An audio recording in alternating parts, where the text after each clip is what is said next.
أذكار الصباح أذكار الصباح أذكار الصباح أعوذ بالله من الشيطان الرجيم.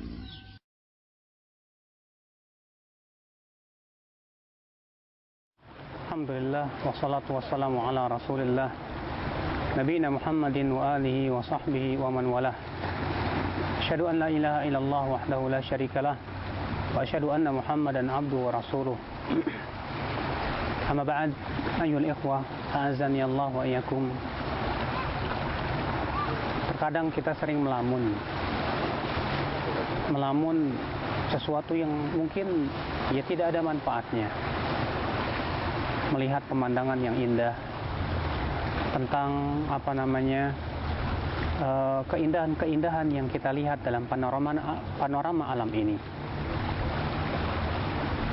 Namun tentunya bukan berarti kita tidak boleh melamun, merenungi tentang kehidupan itu adalah merupakan perkara yang baik sekali.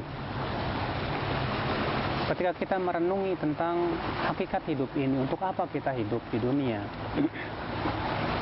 kita pun sadar bahwa kita hidup di dunia ya pasti ada tujuannya, itu untuk ibadah kepada Allah. Allah Subhanahu wa Ta'ala menciptakan laut, menciptakan air, menciptakan tumbuhan, bebatuan. Tentu semuanya itu tidak mungkin sia-sia. Akan tetapi karena ada sebuah hikmah yang agung, yaitu untuk beribadah kepada Allah Subhanahu wa Ta'ala. Terkadang manusia mencari kebahagiaan dengan berbagai macam cara ia raih. Namun sebetulnya kebahagiaan yang paling bahagia adalah ketika seorang hamba telah mengetahui tentang hakikat tujuan kehidupan dia. Allah berfirman, "Apa hasibatum annama khalaqnakum abatha wa annakum ilaina la turja'un. Fata'ala Allahul Malikul Haq." Apakah kalian mengira bahwa kalian diciptakan di dunia ini sia-sia begitu saja, dan bahwasanya kalian tidak akan dikembalikan kepada Allah? Maha tinggi Allah, Raja yang hak. Tentunya ya akhul Islam, azani Allah wa iyyakum. Cobalah lihat angin yang berhembus. Ketika angin berhembus, Allah hembuskan karena ada suatu manfaat yang kita tidak ketahui. Lihatlah ketika Allah menjadikan air tersebut bergelombang, berombak. Ketika air itu berombak, pastilah karena ada suatu manfaat yang kita tidak ketahui. Hanya Allah yang Maha tahu tentang tujuan itu semuanya. Angin berhembus dengan perintah Allah. Ia berhembus bukan karena kesia-siaan, akan tetapi ia berhembus karena ada suatu manfaat yang Allah kirimkan untuk manusia, atau keburukan yang Allah inginkan kepada mereka.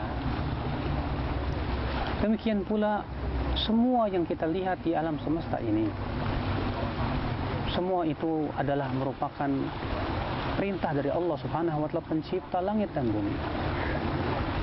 Maka ketika merenungi hal-hal perkara seperti ini, tentunya menjadi sebuah pemikiran kepada kita semuanya.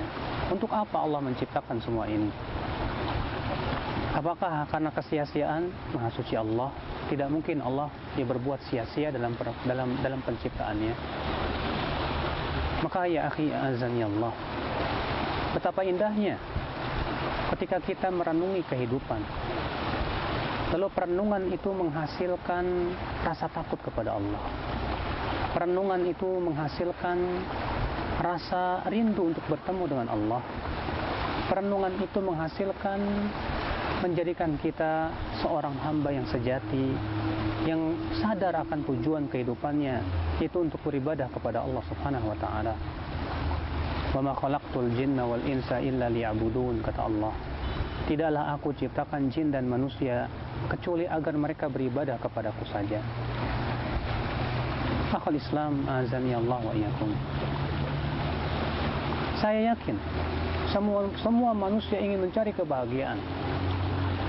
Semua manusia ingin mendapatkan dan meraih apa yang menjadikan hatinya bahagia.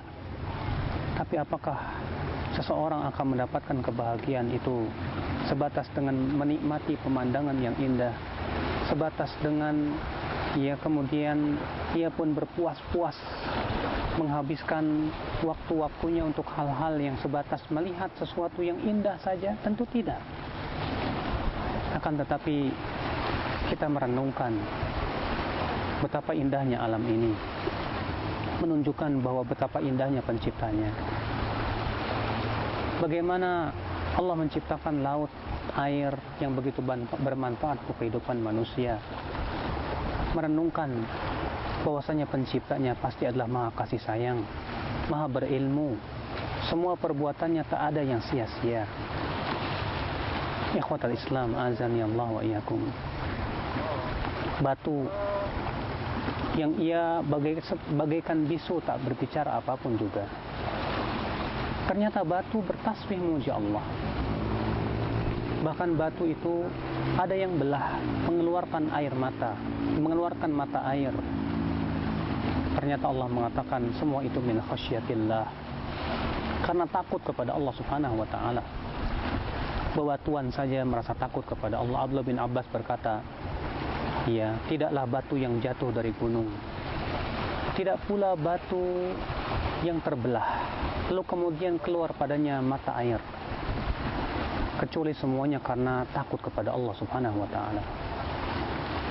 Oleh karena itu ya akhi, ketika kita melihat pemandangan alam yang luar biasa, gunung yang begitu kokoh, demikian pula air yang bergelombang, mengingatkan akan kekuasaan Allah, bahwasanya Allah berkuasa atas segala sesuatu. Sehingga pada waktu itu kita takut kepada Allah Subhanahu wa taala. Jangan sampai Allah menjadikan semua yang kita lihat menjadi sebuah malapetaka untuk kita. Air bisa berubah menjadi air bah, tsunami yang mengerikan, yang menghancurkan dan memporak-porandakan kehidupan. Gunung yang terlihat indah itu bisa menjadi azab buat kita, mengeluarkan lahar. Demikian pula awan yang panas untuk menghancurkan kehidupan manusia.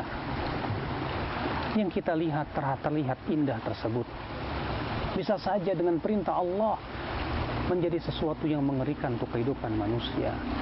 Ternyata Allah telah cabut kenikmatan tersebut. Keindahan itu mungkin Allah telah cabut, kemudian Allah jadikan menjadi sesuatu yang mengerikan berupa adab. Itu yang kita khawatirkan ya akhwat Islam. Kita jangan sampai tertipu dengan keindahan alam saja, menikmati keindahan alam demi keindahan alam, tapi kemudian setelah itu kita lupa siapa yang menciptakannya, sehingga kemudian kita pun lebih banyak lalai kepada Rabb pencipta alam semesta daripada mengingat akan nikmat-nikmat Allah yang begitu banyak, mengenal Allah melalui makhluknya, sifat-sifatnya yang tujuannya untuk melahirkan rasa takwa kepada Allah, ketundukan kepada Allah, kecintaan kepada Allah Subhanahu wa taala. Apabila bebatuan-bebatuan yang diam ini bertasbih kepada Allah, apabila pepohonan-pepohonan yang bergoyang tertiup angin sepoi, ternyata mereka pun bertasbih kepada Allah. Apabila langit-langit dan semuanya ini ternyata semuanya bertasbih kepada Allah, tidakkah kita sebagai seorang hamba untuk senantiasa bertasbih memuji Allah, bersyukur akan nikmat-nikmat yang Allah berikan kepada kita?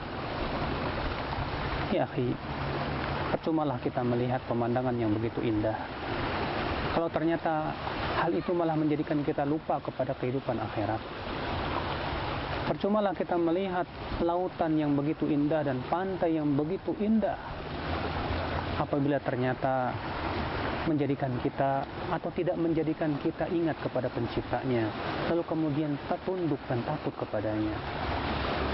Tentu ya akhi, kita berharap kepada Allah ketika kita melihat pemandangan yang begitu indah, ketika kita melihat sesuatu yang mengagumkan hati kita tentang keindahannya, seharusnya itu menjadikan kita ingat kepada penciptanya yang maha indah, bahwasanya perbuatan Allah itu indah, syariatnya indah, demikian pula ya takdirnya semua indah, tidak ada yang tidak indah ya di sisi Allah Subhanahu wa taala.